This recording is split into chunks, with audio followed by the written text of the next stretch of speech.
दोस्तों, एक व्यक्ति होता है जिसका उम्र लगभग 38 वर्ष होता है। उसकी पत्नी की उम्र लगभग 35 वर्ष होता है। विकास जो होता है आगरा का रहने वाला होता है, जिसकी गलत आदतों की वजह से एक नहीं बल्कि दो दो घर बर्बाद हो जाते हैं, दो दो परिवार बर्बाद हो जाता है और साथ ही वो अपनी पत्नी को दोस्तों के हाथ सौंप देता। आखिर क्या ऐसी उसमें आदत बुरी लत लग गई थी जिसकी वजह से उसको यह भी समझ में नहीं आया कि मैं क्या कर रहा हूँ।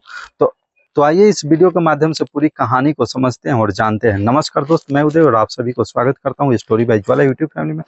दोस्तों, अगर चैनल पर पहली बार आए तो चैनल को सब्सक्राइब करके एक बेल आइकन प्रेस कर लीजिएगा, एक प्यारा सा कमेंट कर दीजिएगा। दोस्तों, जो आज की सच्ची घटना मैं आपको सुनाने जा रहा हूँ उत्तर प्रदेश का आगरा का है। आगरा के रहने वाले विकास कुमार, जिसकी उम्र लगभग 38 वर्ष होता है, उनकी पत्नी जिसकी उम्र लगभग 35 वर्ष होता है। इन दोनों का शादी का हुए लगभग 12 वर्ष से ज़्यादा हो गया था। इन दोनों का जीवन है जो है काफ़ी खुशहाल चल रहा था। शादी का 12 वर्ष होने के बाद भी इन दोनों के बीच में कोई बच्चा नहीं था। लेकिन बच्चा नहीं था इसकी गम इन लोगों को थोड़ा भी परेशान नहीं कर रहा था, थोड़ा भी हताश नहीं कर रहा था कि मेरे पास कोई बच्चा नहीं है। वो अपना जीवन बहुत ही खुशी से यापन कर रहे थे। हालांकि ज्योति के मन में कभी कभी ये विचार आता भी था कि शादी का 12 साल हो गया, अभी तक हमें एक भी बच्चा प्राप्त नहीं हुआ। तो विकास अपने पत्नी को समझाते हुए बोलता है कि कोई नहीं, भगवान को जब मंजूर होगा तो मिल जाएगा। शायद भगवान को अभी मंजूर नहीं है, इसलिए हम लोगों के पास अभी एक भी बच्चा नहीं है। हालांकि मंदिरों में जाके मन्नतें मांगता है, सब डॉक्टरों से दिखाता है, सब जहाँ भी लोग गांव मोहल्ले टोले के लोग बोलते हैं वहां जाके अपनी पत्नी और अपना खुद का विकास जो है इलाज करवाता है। लेकिन इलाज करवाता तो है लेकिन उसका रिजल्ट विकास को नहीं मिलता है। शादी के 5 साल के बाद से ही ये बच्चे के ट्रीटमेंट वगैरह कहीं कहीं से लेना शुरू कर देता है। लेकिन अब शादी के 12 साल हो चुका है, लेकिन अभी भी इन दोनों के बीच में कोई बच्चा नहीं है। बच्चा नहीं है, इससे इन दोनों के बीच में कोई परेशानी नहीं है, ना कोई दिक्कत है। ये लोग अपना जीवन जो है बहुत ही खुशहाल और सही से जी रहे हैं। वक्त और आगे गुजरता है, करीब करीब इन दोनों का शादी का 15 साल हो गया था। तब जाके जो विकास है, विकास का संगत जो है धीरे धीरे खराब लोगों से होने लगता है।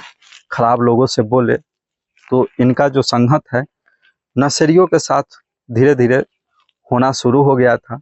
काम काज में भी विकास अब मनमुटाव करने लगता है। किसी दिन काम पे जाता है, किसी दिन नहीं जाता है। तो अगर काम पे नहीं जाओगे तो जाहिर सी बात है कि घर परिवार चलाने में दिक्कत परेशानी आने लगेगी। तो ज्योति को दिक्कत महसूस होने लगता है, तो ज्योति मना करती है, समझाती है कि देखो जो संगत आप कर रहे हो, जब शुरू से नहीं किए हो तो अब क्यों कर रहे हो? कोई देखेगा, कोई सुनेगा तो क्या बोलेगा?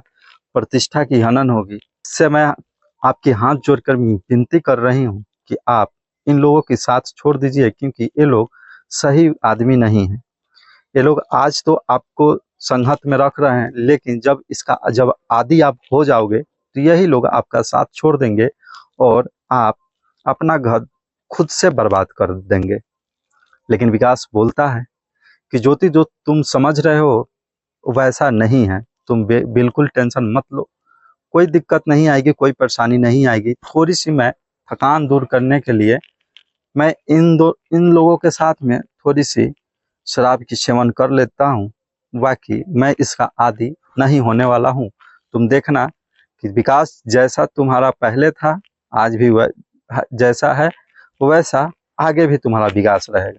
ज्योति मायूस होकर बोल देती है कि ठीक है, लेकिन ज्योति का मन अभी भी था कि वो दोस्तों से संगत छोड़ दें। लेकिन विकास अपना दोस्तों का संगत नहीं छोड़ता है। दिन पे दिन और गलत गलत नशेड़ियों से संगत होने लगता है।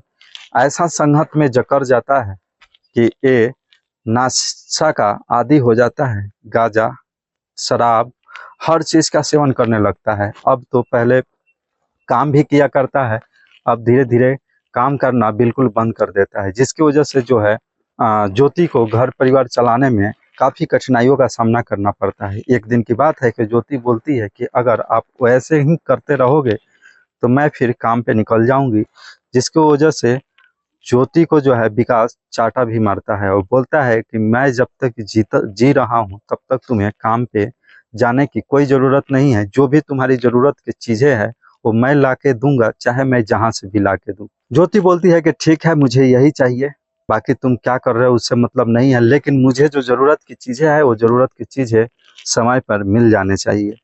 विकास बोलता है दोस्तों कि ठीक है। और विकास अब कमाना तो छोड़ ही चुका था और इधर नशा का आदी हो ही चुका था, लेकिन ज्योति का शर्त पूरा करने के लिए अब विकास जो है इधर उधर से कर्ज लेना शुरू कर दिया था।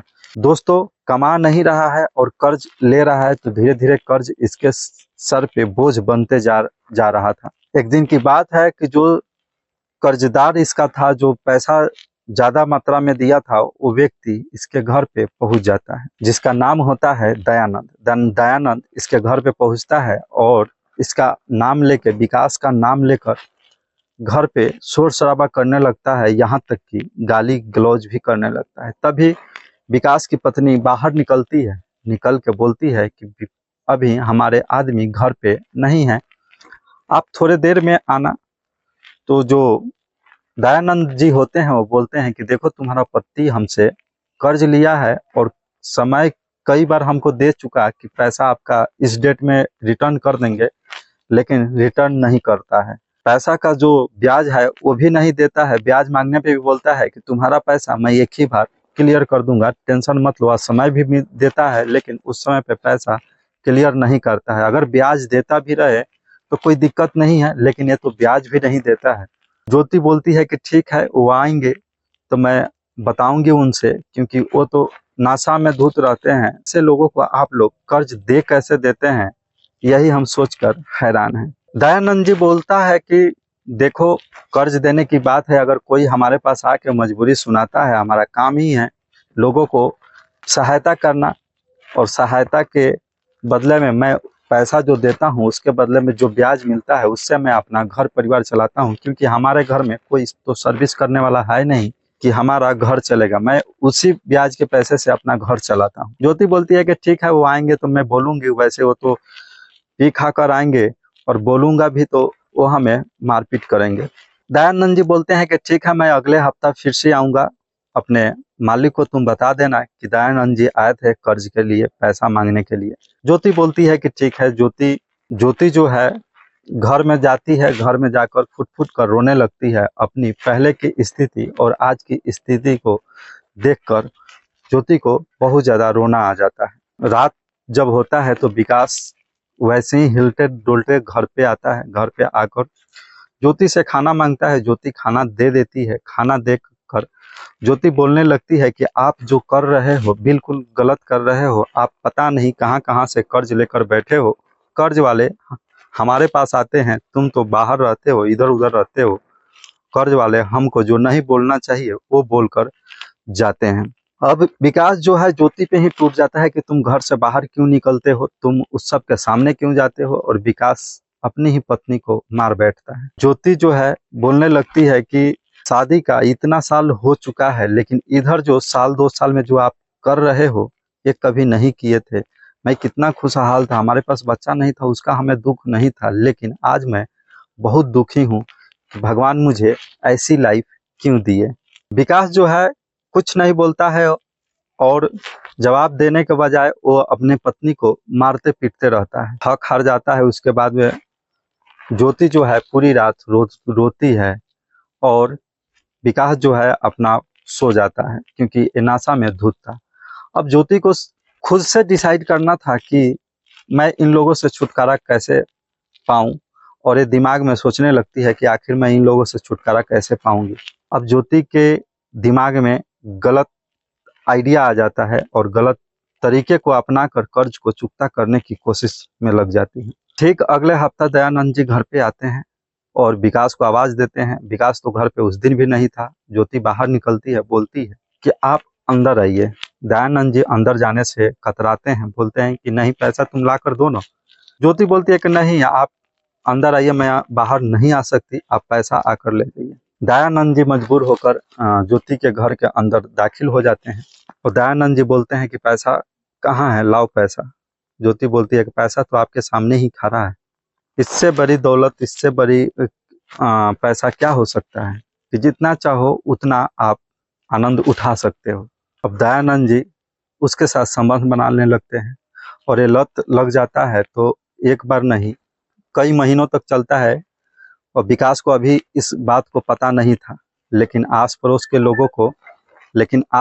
लोगों को यह पता चल गया था कि विकास की पत्नी क्या कर रही है। फिर आस पड़ोस के लोग विकास के कानों में इस बात की जानकारी देता है तो विकास गुस्से में आ जाता है और जिस दिन इसको जानकारी मिलता है ना आओ देखता है, ना ताओ, ना अपने पत्नी से पूछता है, ना कुछ, और सीधे जाकर विकास को कत्ल कर देता है, यानी कि विकास को मौत के घाट उतार देता है। पुलिस प्रशासन आती है, विकास को पकड़ती है, विकास को पकड़ के पूछताछ करती है तो एक ही बार में विकास जो है अपना गुनाह को कबूल कर लेता है और विकास के ही बयान पे पुलिस जो है विकास को जेल भेज देती है।